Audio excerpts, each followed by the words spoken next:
Ayan, good morning, good morning. Kamusta kayong lahat? Today ay Monday? Oo, Monday ata. Oh, na-confuse sa araw eh. Monday ngayon and wala... Ginagawa? May lamok. Monday ngayon at walang masyadong ganap. At ayun, time check. Hindi pa pala ako nag-time check. Time check, 10:30 na ng umaga at ako'y magluluto na ng aming lunch at magpapadala ako at magdadala ako ng food kay Champ. So, andito yung sag na dapat na iluluto ko kahapon na nagmamadali ako na uwi sa itlog ang aming ulam. Anyway, magsasag lang naman ako at saka may dal na yung kahapon. And rice, magluto ako ng rice. So, ayun lang, normal na ulam lang, walang masyadong espesyal. Paalis si Santos today, sama si Laluma. At hindi na ako sumama kasi kulang sa time, magluluto ako ng lunch. So, silang dalawa na lang yung aalis. And then, ano pa ba? Ayun, luto lang muna tayo. Plano kong mag-chicken balls kasi may nag-suggest niyan ng chicken balls si James. So, attach ko na lang yung comment niya about sa chicken balls. So, magluluto ako ng chicken balls. Hindi ko sure kung ngayon kasi dinidefrost ko pa yung chicken meat. And then, ano pa ba? So, sa mga iba po na nagko-comment ng suggestions ng luto-luto, pasensya na po kung hindi ko pa kayo mapagbigyan kasi, anong tawag doon? It's either walang ingredients, hindi pa available yung mga ingredients, or, anong tawag nito? Medyo complicated yung mga ingredients, parang ganun. Anyway, ayun. Last time may nagsuggest din si Kuya Ronald ata yung sa lumpiang sariwa. Actually masarap yun, gustong-gusto ko din gawin yun. Kaya lang hindi pa ako makakita nung turnip or nung singkamas. Hindi ako sure kung masarap pag wala nun. I-try ko sometime. Anyway, so for now, mag-chicken balls ako. And then, hopefully matapos ko before 11:30 para maihatid ko kay Champ. Puro ulam lang naman yun ni Champ kasi kami ni Santos is roti lang. So ayun, ayan na naman, napaaga na naman ang ating chikahan. Pasensya na kung puro luto yung ipinapakita ko sa inyo. Kasi kasi gusto kong i-share sa inyo yung mga Nepali food ba, especially yung Nepali food na baka pwedeng magawa dyan sa kung saang bansa nandun kayo and matry nyo ding tikman ang some delicacies ng Nepal. So, ayun lang muna ang ating ang update ko sa inyo for today. Maya naman ulit, balikan ko kayo pagtapos na ako magluto kasi diba mamaya, as promised, magluluto tayo ng aloo chop mamayang snacks. So, ayun, maya naman ulit, balikan ko kayo.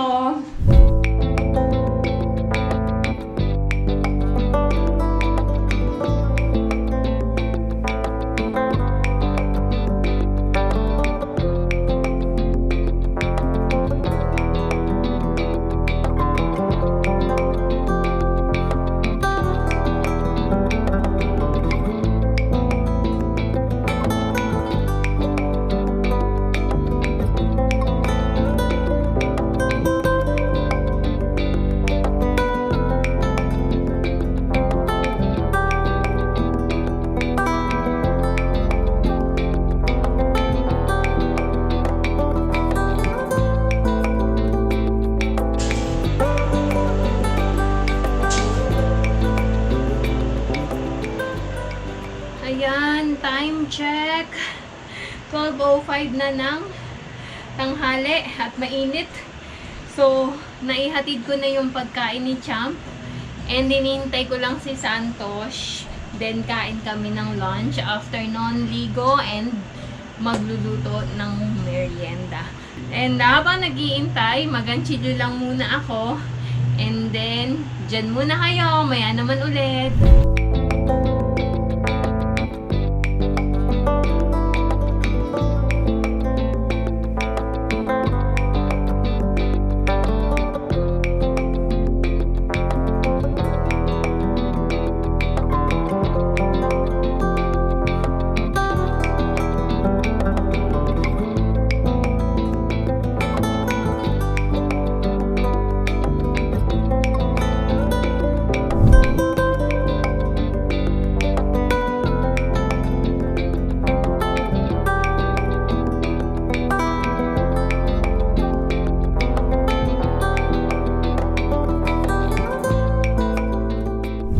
Yan.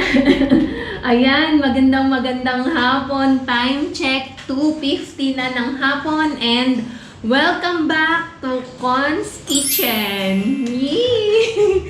So, ang tag nito? Actually, plano ko magluto dapat ng 2 o'clock and nakatulog ako. Nagising ako ng 2:30. Prepare ko yung ingredients. So, eto na siya. Pakita ko sa inyo maya-maya at magluluto tayo ng aloo chop. So ayun nga, magsimula na tayo bago ako dumakdak ulit. So, ayan na. Pakita ko sa inyo yung mga ingredients. So, ayan ang ating mga kakailanganin para sa ating aloo chop. Potato, and then ito yung gram flour or yung besan, chickpeas flour, water, coriander, onion, turmeric, ito turmeric, chili, and salt. Tapos brown salt, cumin, and coriander, at saka itong oil. So, ito, separate ko kasi imimix ko siya dito. So, tara na, gawa na tayo. Simulan na natin ang paggawa ng snacks na aloo chop. So, unahin natin to, yung butter. Ang tag ito? Ito yung chickpeas flour. Mix ko lang to. Then, lagyan kong tubig.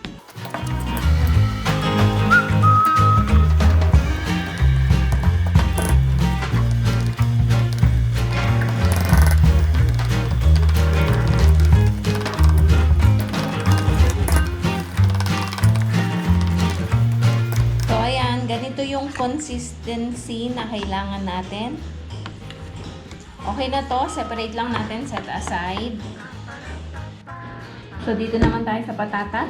Imamash lang natin to, pero hindi yung totaling mash. Pero before that, etong cumin at saka tong coriander seed, i-roast ko lang ng konti.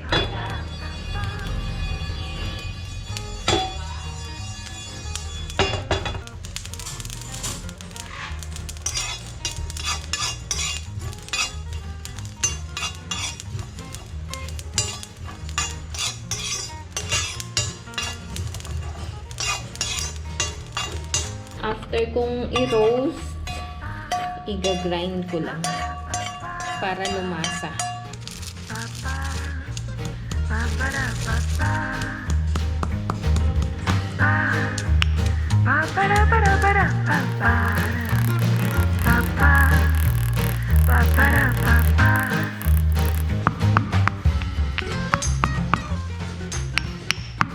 Okay, start na tayo. Mash ko lang to.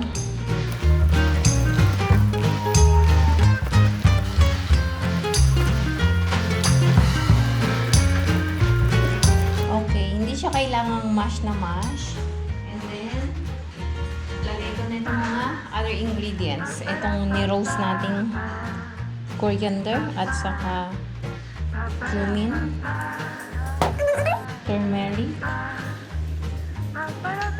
salt, brown salt,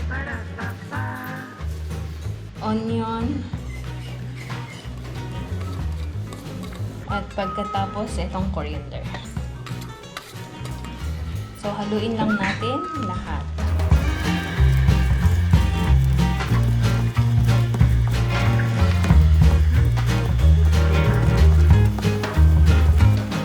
Yan, okay na yan. Magugas lang ako ng kamay. Okay, magbibilog na tayo. So, naglagay lang ako ng oil sa kamay ko. And then, magbilog na tayo. Meron akong ganito. So, tingnan natin kung mas mabilis. Ayun. Kita nyo ba? Hindi pala. Wait lang. Ulitin ko. Ayan. So, ganito siya. Medyo makapal ata. Para makita nyo pareho. Ayan. Tapos, kuha lang tayo ng konti. Bilugin. Tapos, lagay dito. Shake. Press lang ng press. Ayun na. Ganun na siya. Tapos, press lang ng onte. Para medyo mas mabilis. Parang isi-shape lang siya ng burger patty.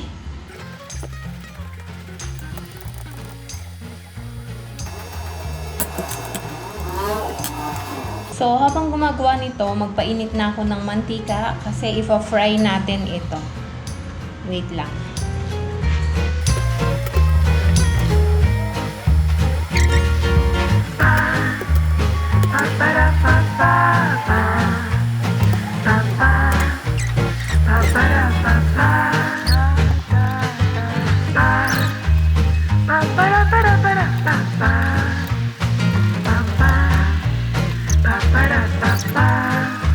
So, ayan, nakagawa ako ng 14 pieces. Tara, i-fry na natin.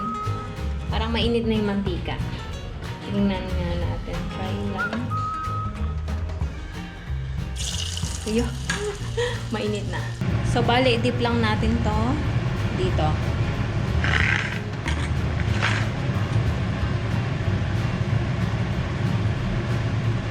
Parang makapal.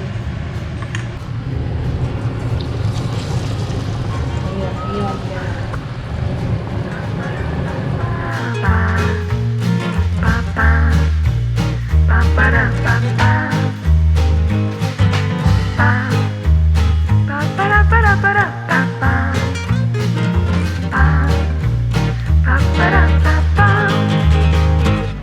Okay, so habang habang nagpiprito ng last pieces, last 2 pieces, gawa na tayo ng chutney or ng achar or ng tinatawag na dipping sauce. So, gagamit lang ako ng mint. Ayan. Bagong harvest ko yan. Mint at saka tomato. Supposed to be lemon. Kaya lang, wala kaming lemon. So, ito na lang. Gamitin ko. Pampaasim din naman siguro to.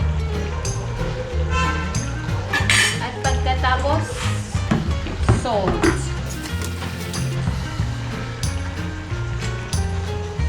Lagyan ko ng konting tubig. Okay. Ready to roll.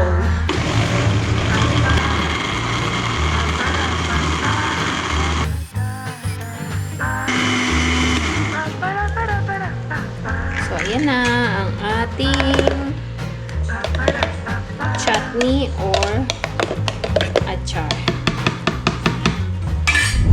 So, ayan na ang ating aloo chop. Tapos may chutney. Tingnan natin sa titigan kung anong lasa. First time ko tong lutuin. Tara, kain na tayo! So, ayan. Tapos ko nang lutuin ang aloo chop. And nandito na ang aking anak para tikman ang ang merienda namin. So, tara, kain din kayo. Kain tayo. Kain pa tayo. Taste na. Honest review, as always. Ito yung sa akin. Sa kanya kasi ayaw niya ng ganito. Yung mint, tsaka ano. Ako may chat.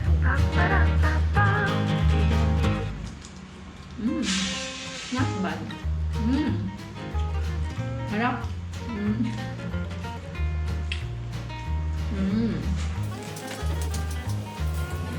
Sakto lang. I put it spicy. Not much. Very good. It sounds spicy. Very good.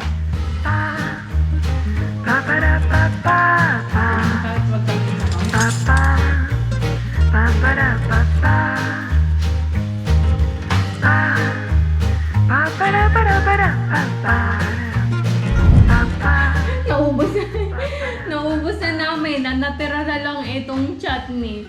Alam nyo ba dapat ang division, di ba 14 ang ginawa ko?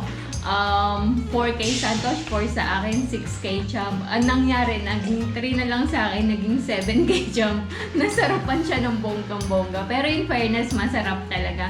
So baka po just gusto nyo ding itry. Mas masarap siya, mas gusto ko talaga siya with chutney. Ito, yung mint and tomato. So ayun, maghuhugas lang ako, maliligo, and then update ko na lang ulit kayo kung may ganap pa mamaya. Ayan, time check 5:30 na ng hapon. And punta lang kami ng Choke, naligo ako. Wala na palang lotion. So bili lang kami ng lotion. At saka, ano pa ba? Yogurt. At saka, kasama ko si Champ. Ayan, oh. Lalakad. So ayan, andito kami. Nakabili na ako ng lotion. Ayun yung kulay pink. 275. Maliit lang siya. Danya bag. Let's go. Tara na, uwi na tayo. Nakabili na kami lotion. Ang daming tao. Uy. Oh, too much motorcycle. Cut? No, it's okay.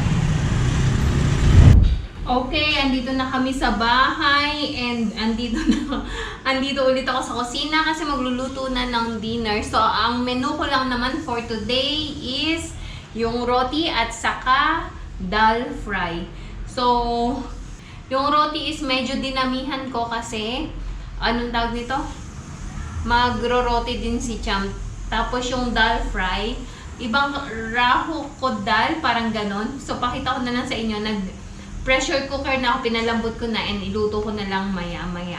So, tara na, magluto na tayo kasi medyo kukulangan na yung time. Kailangan 7 o'clock na. Before 7, nakaluto na ako. Tara na! Yun pala. So, mabilis lang naman kami sa Choke. Anong tawag doon?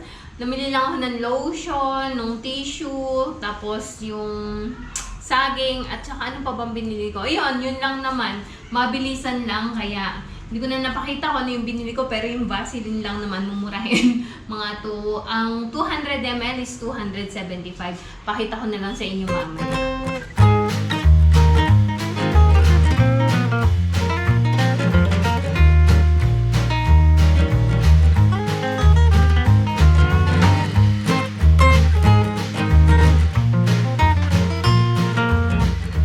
Ito na ang aming dal fry. Ganyan siya. Saglit lang. Dal siya actually. Creamy. Para siyang soup lang. Tapos partner sa roti. Okay. Ayan. Magandang gabi ulit. Time check. 9:15 na ng gabi. And ayun, andito na kami sa kwarto, magpapahinga na din. At katatapos lang namin kumain. And then, hindi kami nakakain ng before 7. Na late na luto. So anyway, ano sasabihin ko? Ayun, hanggang dito na lang po muna ang video ko for today. Maraming salamat sa patuloy niyong panonood ng aming mga videos.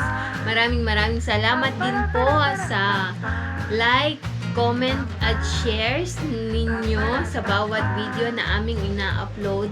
Higit sa lahat, maraming salamat din po sa hindi nyo pag-i-skip ng ads. Sobrang thank you po sa inyong lahat. And sa mga bago po sa aming SL Nepal family at hindi pa nakasubscribe, baka naman pwede pong pakiclick ang subscribe button below at ang notifications bell na din para updated kayo sa aming mga bagong videos. So hanggang dito na lang po muna. See you tomorrow. Good night everyone. Bye-bye. God bless.